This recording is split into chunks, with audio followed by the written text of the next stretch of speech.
बम धमाके, non stop गोलीबारी, rocket धमाके, आगजनी और जलते शहर। सीरिया चल रहा है। पहले से कहीं ज्यादा भीषण युद्ध शुरू हो चुका है।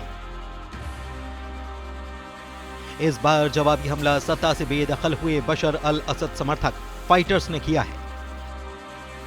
सीरिया में जहां जहां हयात अल तहरीर लड़ाके मौजूद हैं, वहां पर ताबड़तोड़ अटैक चल रहा है। सबसे खूनी लड़ाई लताकिया और टार्टस में चल रही है। सड़कों पर दौड़ती गाड़ियों से हथियार बंद लड़ाके बारूद बरसा रहे हैं। मकानों से मानो ज्वालामुखी विस्फोट जैसा लावा निकल रहा है। ये युद्ध बशर अल असद और कमांडर जुलानी, जो कि अब अल शरा के नाम से जाने जाते हैं, के फाइटर्स के बीच शुरू हुआ है। बशर समर्थक अलावी फाइटर्स फिलहाल युद्ध में हावी पड़ रहे हैं, जिससे कि कमांडर जुलानी के तख्ता पलट के आसार अभी से बनने लगे हैं।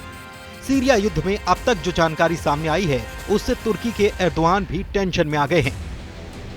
लताकिया प्रांत के जबलेह शहर और आसपास के इलाकों में बशर अल असद के समर्थकों ने अल जुलानी के HTS को निशाना बनाकर भीषण हमला किया, जिसमें कम से कम 70 लोगों की मौत हो गई है। न्यूयॉर्क टाइम्स की रिपोर्ट के मुताबिक सीरिया की नई सरकार की सेना और देश से भगाए गए तानाशाह बशर अल असद के वफादार बंदूकधारियों के बीच रात भर खूनी झड़प होती रही और इसमें 70 से ज्यादा लोगों के मारे जाने के साथ ही कई दर्जन लोग घायल हुए हैं। उधर सीरिया के विदेश मंत्री असद शैबानी का कहना है कि कुछ संगठनों की सीरिया में आतंकवादी गतिविधियों में इजाफा हो रहा है। ये सीरिया की राष्ट्रीय सुरक्षा और सामान्य रूप से क्षेत्रीय सुरक्षा के लिए बड़ी चुनौती है। हमारा मानना है कि ये खतरे न सिर्फ सीरिया तक सीमित होंगे, बल्कि पूरे क्षेत्रीय सुरक्षा को प्रभावित करेंगे। कमांडर जुलानी के खिलाफ बगावत करने वाले बंदूकधारी दमिश्क को रौंदने निकल पड़े हैं। सीरिया की सड़कें खून से लाल हो चुकी हैं। लताकिया में युद्ध के लिए निकले जुलानी के फाइटर्स ने भी करारा जवाबी हमला शुरू कर दिया है। HTS फाइटर्स ने ऐलान किया है कि बशर अल असद समर्थक एक भी लड़ाके को अब बख्शा नहीं जाएगा। जबलेह फ्रंट पर मोर्चा संभाल रहे फाइटर अबू दाहर की दहाड़ सुनिए। रात के अंधेरे में सड़कों पर दौड़ती बख्तरबंद गाड़ियां, हथियारों से लैस लड़ाकों का दल, मजहबी तकरीरों से गूंजता पूरा इलाका। सीरिया का यही सच है। सीरिया के नसीब में शांति नहीं है। कुछ दिन पहले हुए खूनी तख्ता पलट के बाद शुरू हुआ युद्ध का नया अध्याय कई मुल्कों के महायुद्ध में बदल सकता है। लताकिया और टार्टस प्रांत में जहां एक बार फिर से संघर्ष भड़क उठा है, ये इलाके सीरिया के भूमध्य सागरीय तट पर आते हैं। ये दोनों इलाके बशर अल असद के गढ़ कहे जाते हैं। लताकिया के ग्रामीण इलाकों में असद समर्थकों ने 16 सुरक्षा कर्मियों को मार डाला है। सीरिया की नई सेना के खिलाफ अब तक का यह सबसे घातक हमला है।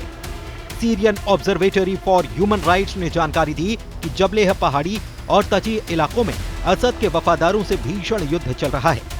युद्ध की शुरुआत के आरोप कमांडर जुलानी ने बशर अल असद के पूर्व कमांडर सुहेल अल हसन पर लगाए हैं।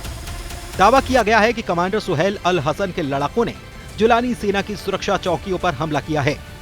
जवाब में सीरिया के सरकारी बलों ने लताकिया के एक गांव पर हेलीकॉप्टर से हमला किया, जिसके बाद ये युद्ध भड़क उठा।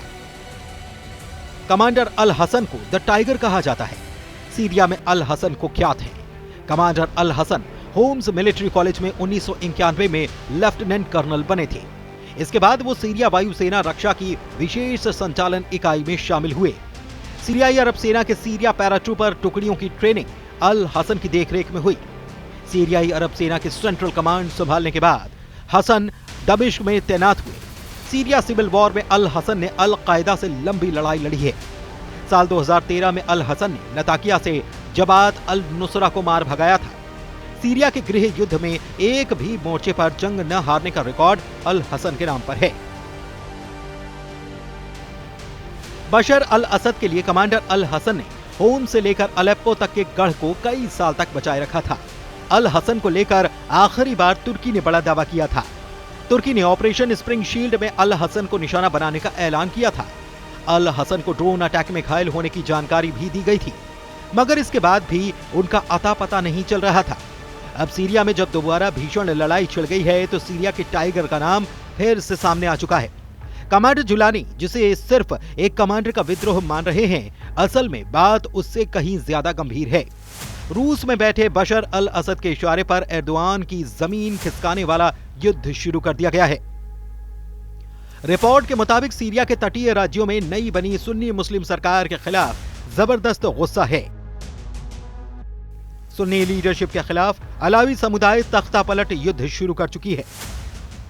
तटीय क्षेत्र सीरिया के अलावी अल्पसंख्यकों का गढ़ है, जिसमें असद का परिवार भी शामिल है। अलावी समुदाय सीरिया की कुल जनसंख्या में 10% के करीब है। गिनती में कम होने के बावजूद अलावी लीडर्स ने 50 साल तक सीरिया की सत्ता अपने हाथ में रखी।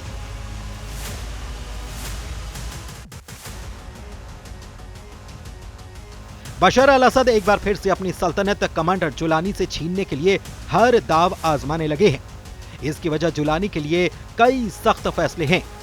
सीरिया के राष्ट्रपति पद संभालने के बाद जुलानी ने असद के भरोसेमंद अधिकारियों और नेताओं के खिलाफ मुहिम चलाई है। कई अधिकारियों और नेताओं को गिरफ्तार किया गया, जिसके खिलाफ हथियारबंद लोगों ने एकजुट होना शुरू कर दिया। लताकिया और टाटस में नई सरकार के खिलाफ लगातार हिंसा हो रही है। जुलानी ने असद समर्थकों को अपनी सुरक्षा बलों के सामने सरेंडर करने की चेतावनी दी है। इसके लिए सीरिया में कई सुलह केंद्र बनाए गए, लेकिन नई सरकार ने सरेंडर करने वालों को माफ करने का वादा नहीं किया, जिससे कि असद सरकार के ज्यादातर समर्थकों ने सुलह प्रक्रिया में हिस्सा लेने से इनकार किया और हथियार उठा लिए। इन विद्रोहियों की कमान सीधे कमांडर अल हसन के हाथ में बताई जा रही है। मतलब जैसे जुलानी ने तुर्की के बैकअप से बशर को उखाड़ फेंका, वैसे ही जुलानी के लिए विस्फोटक प्लान एक्टिव हो चुका है। लेकिन सवाल है कि बशर अल असद किसके दम पर जुलानी से भिड़ चुके हैं। क्या ईरान तुर्की को सबक सिखाने के लिए बशर की वापसी करवाने वाला है, या फिर अमेरिका ने जुलानी के खिलाफ ऑपरेशन शुरू कर दिया है? कहीं नेतन्याहू ने तो तुर्की समर्थक के खिलाफ मोर्चा खोल दिया, या फिर प्रेसिडेंट पुतिन ने एर्दोआन को हक में लाने के लिए बशर को बैकअप दे दिया है। हाल में ब्रिटिश रॉयल नेवी के जारी किए गए मैप ने सीरिया पर एक सिग्नल दिया था। समुद्री रूट मैप में सीरियाई बंदरगाह टार्टस से उत्तरी सागर तक मालवाहक जहाज का रास्ता दिखाया गया था। ब्रिटिश रॉयल नेवी ने 3 दिन के अभियान के दौरान इंग्लिश चैनल और उत्तरी सागर के बीच जिस मालवाहक जहाज की निशानदेही की, उसके साथ रूस के युद्धपोत भी चल रहे थे। मतलब कि रूस सीरिया में कुछ न कुछ करने की तो प्लानिंग कर चुका है। पहले भी पुतिन की पावर से ही बशर अल असद ने 14 साल तक सिविल वॉर में दबदबा बनाए रखा। वो पुतिन ही थे जिन्होंने अमेरिका और तुर्की के न चाहने पर भी बशर अल असद को बचाए रखा। मगर यूक्रेन युद्ध में पुतिन के उलझने का फायदा उठाकर तुर्की ने सीरिया में तख्ता पलट करवा दिया। 27 नवंबर 2024 को शुरू हुआ सैन्य विद्रोह इतना सधा हुआ था कि बशर अल असद की 24 साल पुरानी सल्तनत को कुछ ही देर में उखाड़ फेंका गया। ऑपरेशन डिटरेंस ऑफ एग्रेशन की कामयाबी का सेहरा कमांडर जुलानी के सिर सजा, लेकिन इसके असल मास्टरमाइंड कोई और नहीं, एर्दोआन थे। बशर की विदाई के बाद जुलानी का अंकारा भागम भाग ने सब कुछ शीशे की तरह साफ कर दिया। हालांकि सीरिया के ज्यादातर हिस्से में जुलानी विरोधी ग्रुप का कब्जा बरकरार है। इसमें कुर्द फोर्स और अलावी ग्रुप सबसे ज्यादा मजबूत हैं। फिलहाल कुर्द फोर्स शांत बैठी है, लेकिन युद्ध भड़का तो कुर्द फोर्स भी एक्टिव हो जाएगी, जिसके बाद फिर से वही हालात बनेंगे, जिससे कि महाशक्तियों को सीरिया बैटल ग्राउंड में आना ही पड़ेगा। एक वक्त सीरिया में अमेरिका, रूस, तुर्की जैसी महाशक्तियां टकरा चुकी हैं। वो युद्ध बेनतीजा रहा है, लेकिन इस बार युद्ध में हदें पार होंगी और ये हद एटम बम धमाके तक भी जा सकती है।